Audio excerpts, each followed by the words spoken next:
Hi there, I'm here to talk to you today about cultural diversity and its importance to be aware of as you are providing care for patients in the field. So as we think about cultural diversity, it's important that we think about our patients and our colleagues in terms of all of our diversity. So we want to be respectful to the cultural background, beliefs, and language of all patients and employees. We want to provide appropriate accommodation for non-English speaking patients. This is in fact a condition of participation with Medicare. And it's in there. We do have a language line available in case you ever have a situation where you need to use it. We want to ensure all communication with the patient and family recognize the impact of the patient's primary culture and language. We're going to talk about that and how you can sort of consider that, and keys to providing individualized, remarkable care to families. Okay, so examples of cultural diversity. So age, right? Depending on the age of a person, the ethnicity, the race, the gender, where they're from, the language they speak, the religion that they have, their educational status might produce or present different kinds of diversity, sexual orientation, as well as their abilities or mobility. All are considered part of what makes up cultural diversity. So culture, right? So culture here, you can see this picture of this circular picture that says culture has language, communication, courtesies, right? Rituals, roles, what's appropriate roles, what does the role of a nurse look like? What does the role of a child look like, or a son or a daughter or a mom or dad in a particular culture? What are the customs of that culture? What do those relationships look like? What practices are in the culture? Expected behaviors in that culture? What values does that culture have? What thoughts, what manners of interacting? So you're going into somebody's home, and it's important for you to be aware of what their culture is, because it might be very different than yours, and might be unfamiliar. It might be even, it may seem wrong to you even, right? But it's not appropriate for you to have that judgment about somebody's culture. So it's the values, beliefs, standards, language, social norms, behavior norms, communication styles, right? So shared by a group of people, right? It's who they are, their culture. Culture guides decisions and actions of a group through time. We have an obligation to be respectful and sensitive to another person's belief system. Healthcare workers must be culturally competent and comfortable with those they serve. That's part of your ethical responsibility as a care provider, to be aware and culturally competent about whatever the culture is that of the person you're serving. Healthcare workers should understand how their own personal biases and values influence communication with patients, families, and coworkers.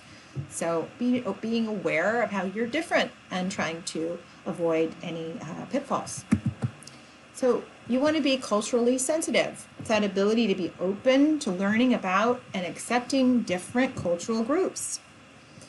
Multiculturalism, the existence of multiple cultural traditions within a single country. So we live in a place of tremendous multiculturalism in the United States, right? Cultural competence is the ability for providers and organizations to effectively deliver healthcare services that meet the social, cultural, and linguistic needs of patients.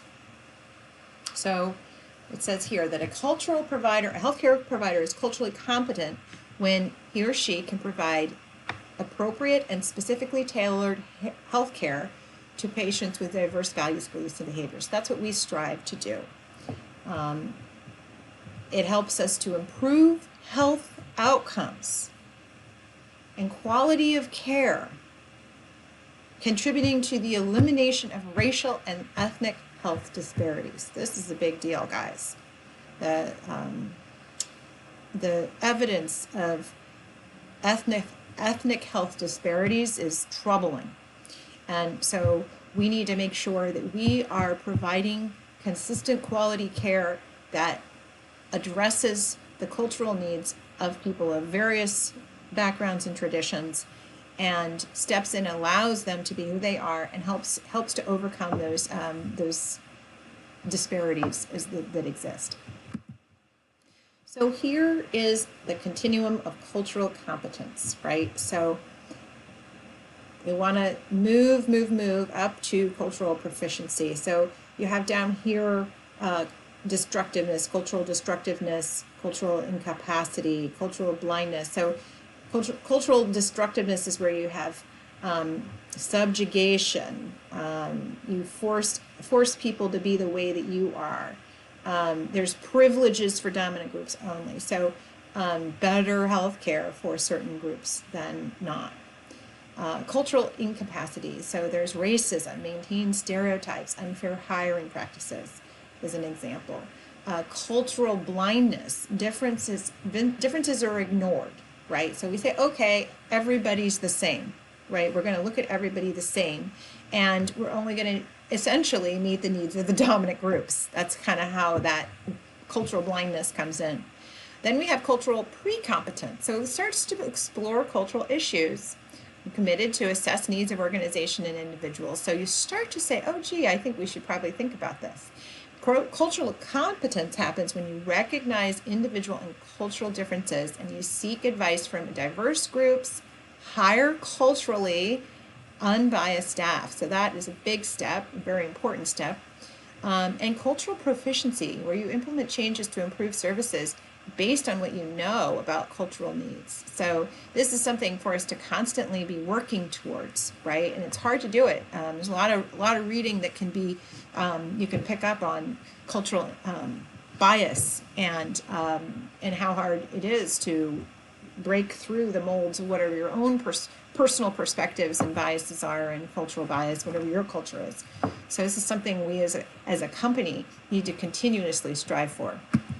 Acquiring cultural competence, it reduces the chance of stereotyping. It starts with awareness, grows with more and more knowledge, saying that is having that openness and saying, how do I do things differently so that more people their needs can be addressed and appropriate care for different cultures. Enhance with specific skills. You actually need to skill build and polish through cross-cultural encounters. So we want to encourage more and more moving into different cultures and getting involved. So ask yourself these questions. So who are your parents, families, and coworkers? Think about the people in your world and how can you learn about them, and what are your beliefs? Okay, so who are my patients, families, and coworkers? How can I learn about them? And what are my beliefs about them? And then go and acquire some knowledge of the cultural practices, values, and beliefs of your customers. Ask questions, listen, account for language barriers, be aware of communication styles. So these are some things you can do to help you expand your cultural competence and awareness.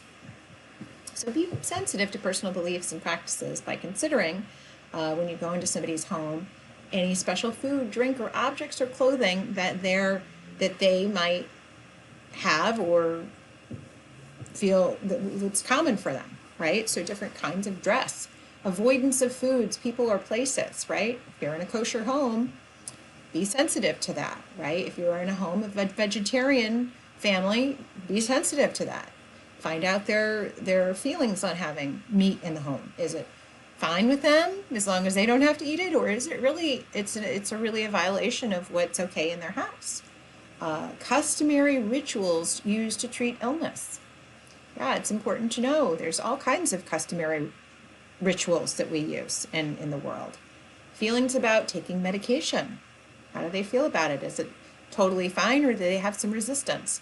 Herbal medications or supplements, things that they in their culture might do. Who in the family makes the healthcare decisions, right? Where are illnesses traditionally treated, at the home or by the community members or by a doctor or by someone else? So be aware, if you're dealing with a culture that's different than your own, of how these things might vary. Be aware of language barriers. So does this person understand English? Consider their literacy level. Don't leave them with a bunch of pieces of information that they have to read if you don't think that they can read it, or if they have some kinds of other limitations. Use visual aids and demonstration. Provide teaching materials in native language if at all possible, and use an interpreter whenever appropriate. Just make sure to continuously check for understanding. Other factors to consider: gender, their wealth or social status, gender again, presence of a disability, sexual orientation, body language, what feels like personal space for them, what is their need for privacy or modesty, what's appropriate for touching or not touching, eye contact, is it appropriate to look them in the eye or is it inappropriate? Very good to do your homework before you go into the home of someone who's of a different culture than you, and find out what's acceptable. And you going into their home, it is your responsibility to respect and in as many ways as you can honor their culture. Religious and spiritual factors. Consider specific beliefs surrounding, what are their thoughts around birth, death, treatments or blood products, prayer, meditation, worship, medication, food preparation. There's special things they have to do or can't do, clothing, special objects, gender practices, like whatever they are. It's not for you to judge, but it is good for you to know about. Positive communication across the cultural boundaries. So we want to recognize there are differences. It's a fact, right? So know what those differences are. Build some awareness. Ask questions. It's a good idea to ask questions with your team first, right? Because we don't want to ask questions that might be sensitive, right? We have to figure out how to get the information we need to be in the home in a way that's respectful. Share your experience honestly, especially with your team members, and figuring out how to communicate then with the family if something is going on that is bothering you. Don't assume your interpretation of a situation is correct. Oh my, it is so the case, right? We see things through our own lens. So you're seeing it through your cultural lens, your age, your diversity, your background, your cultural heritage, where your family came from, all your practices and whatever, and you see things in a certain way. And now somebody does something that's different and you see it and you interpret it in your way. Don't assume that your interpretation is correct. Acknowledge any discomfort or hesitation. Give ample time and attention. Please don't judge. That's all we have. I hope it's helpful for you to be able to implement more culturally diverse practices, because I do believe that it is extremely important for servicing our patients to the highest and best care we can provide. And I also firmly believe that rich cultural diversity is so important in terms of making the world a better place. So with that, go make the world a better place. Thanks.